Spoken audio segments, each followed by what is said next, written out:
I would support it if this commission comes forward and says, look, out of all the outreach that we've done and all the communication that we've made and the research, and it does lend itself to the city of Plattsburgh does lend itself to changing or moving into that type of form of government, I would 100% support it. Hi there, it's WAMC News Director Ian Pickus, and on this episode of the WAMC News Podcast, why the mayor of Plattsburgh is ready to shed some of his duties. The mayor of Plattsburgh, New York, is calling on the city to once again consider changing its form of government.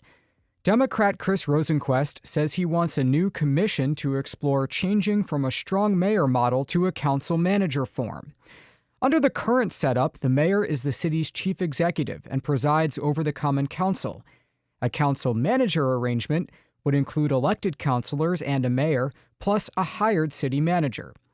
Well, joining us now to break it down is Mayor Rosenquest. Thanks for being here. Of course. How are you? Great. So there have been some past efforts in Plattsburgh along these lines. Why is this important to you now? I'll tell you, one of the biggest things that I heard during my election campaign was that the city needs to be run like a business, and I'll say, like, I do have a business background. I'm an entrepreneur. I've managed businesses. I've run businesses. I currently own a business for myself and my family. My family owns a small business, and I understand the need to operate this organization, the city of Plattsburgh, in a way that's consistent, meets the targets of our citizens, delivers the services as expected, and maintains the fiscal and the financial responsibility that we have as elected officials. The concern that I've heard and that I see as well as the mayor is that every single election you can get somebody with a strong business, negotiation, financial, and the political side of it. You can get somebody who comes in and has strong experience in all of those, or you can get somebody who doesn't, and that becomes problematic, especially when you have major initiatives that get started. Some of these depends on the winds of change and certain attitudes of people coming in office. That those initiatives can be tucked away where those initiatives are a demand of the community. And so the question that I have, that a lot of us have, is would the city be better managed under some type of city manager or some type of manager/council form of government, rather than reelecting a mayor every 4 years that may or may not have the expertise coming in?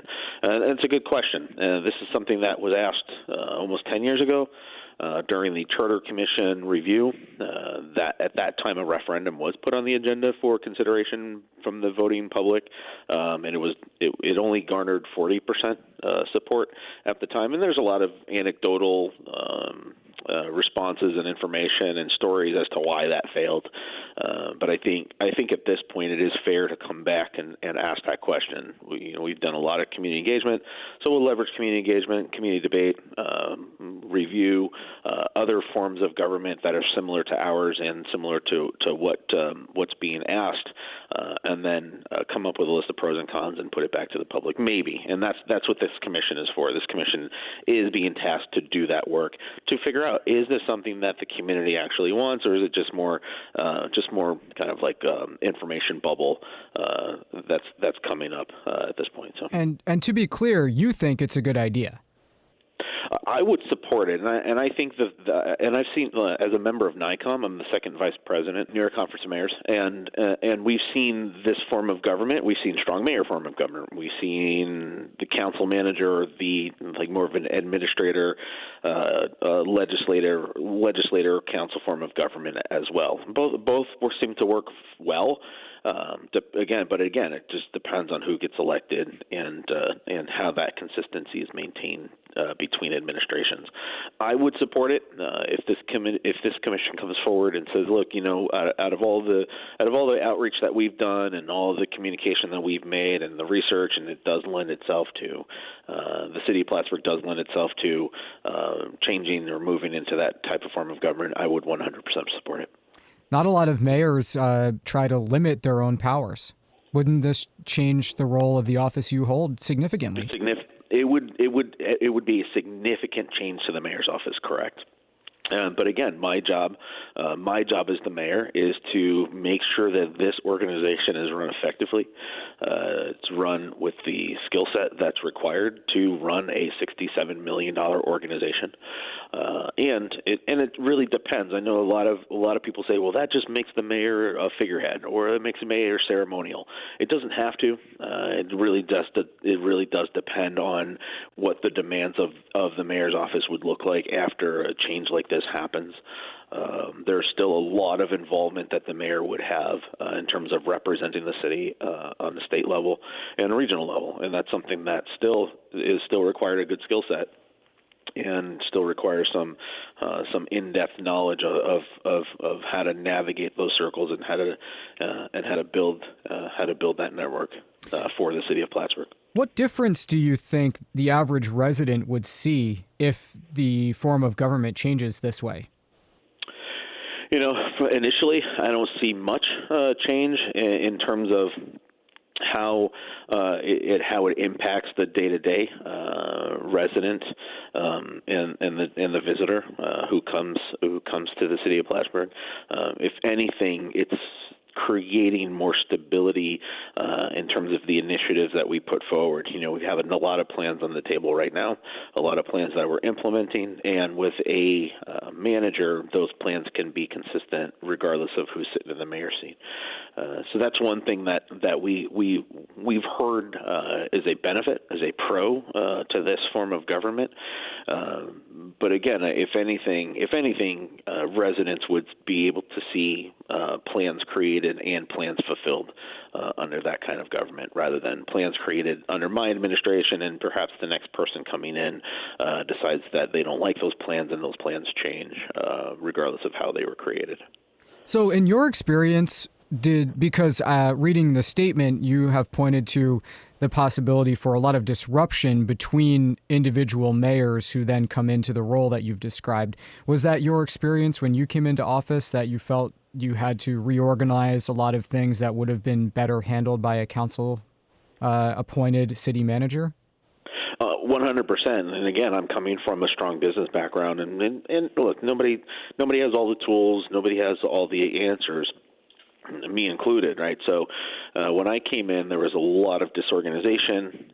There had been departments that were dissolved, and workload that was kind of just like tossed out there, and whoever grabbed it, or was assigned to a particular department where it didn't make sense to do that. Not only that, but I also came in with a significant amount of political experience and political network, not only regionally but out of Albany, that I was able to help.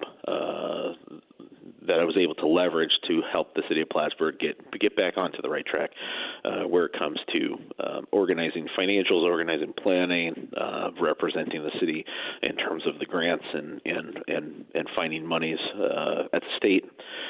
And so, yeah, I think that it would be beneficial to have somebody that has that kind of experience that can come in and manage long term, rather than the abrupt changes that often happen where it comes to changes in form of government or changes in mayors every election cycle. So let's talk about the particulars now. You have outlined this commission that's going to be studying the potential for this change and what it might look like, holding outreach sessions and making a report. What's the process from here, and then what's the timeline for getting the recommendations back? Yeah. Considering that a significant amount of work has been put into this conversation, a lot of research was done in 2016, as well as there are organizations available that represent city managers and administrators. They can also help provide information to make some determination on if and when this moves forward. We will convene the commission early in January, provide them information that our office has, that my office has regarding the work that 2016 group completed. We'll put them in touch with NYCOM, New York Conference of Mayors. We'll put them in touch with that other group of that conference and that consortium of city managers and administrators, and we'll put a timeline to it, a reasonable timeline. I don't know how long it will take, but we will want to get a lot of public outreach, a lot of public feedback. I certainly don't see it taking months on end. I don't see it taking 6 months. I think maybe it might take 3 months of concerted effort, combined with the amount of outreach that needs to happen where it comes to educating and networking with those other professionals that have the experience of this form of government. So just one more thing, Mayor, we've covered past charter reform efforts. We've also covered the hiring of people in a role like this, town or city manager. That's an additional position at an additional expense. How would the salary breakdown work? And would the mayor continue at the current salary rate with a new position and the manager? Again, it's unknown, and if the mayor's position or if the mayor's duties are significantly decreased, it's unlikely that this office will be paid the same, or the role of this office will be paid the same. It wouldn't make sense. Again, we operate under what's considered a strong mayor form of government, where the mayor currently is the CEO, the chief executive of this $67 million organization. And they're paid, what they're paid, and I think it's commiserate with the position. And some would argue that it's not enough, or some would argue that it's too much, and that's for me, that's neither here nor there. But there would likely be a change in the duties and responsibilities, which would also lend itself to changing the remuneration structure for this position, for the mayor's seat. As far as the pay and benefits, or whatever pay and packaging for a manager, that again would need to be and would likely be dictated by market forces. I've often said, and people have often heard me say, that the city of Plattsburgh is not immune to workforce competition. We do need to be a competitive and attractive employer, not only pay but culture, benefits, as well as opportunity for advancement and improvement, personal and professional development. So these are all factors that will go into whatever pay package is created for this position. Obviously, the position duty statement and the experience and the requirements for being successful will have to be defined at some point. It will likely have to require some type of advanced degree in business or public administration. But again, this is all, right now it's all unknown, just because, as the commission starts to get going and as they get educated more on what the changes may look like, I think some of those that pay package for both the mayor and the manager, as well as whatever requirements in terms of job experience and education, will be developed along the way. We've been speaking with the mayor of Plattsburgh, Chris Rosenquest, a Democrat. Thank you so much for taking the time to explain the proposal to us. Yeah, thanks for the call. Okay, that does it for this episode of the WAMC News Podcast. Thanks so much for listening. Until next time, I'm Ian Pickus.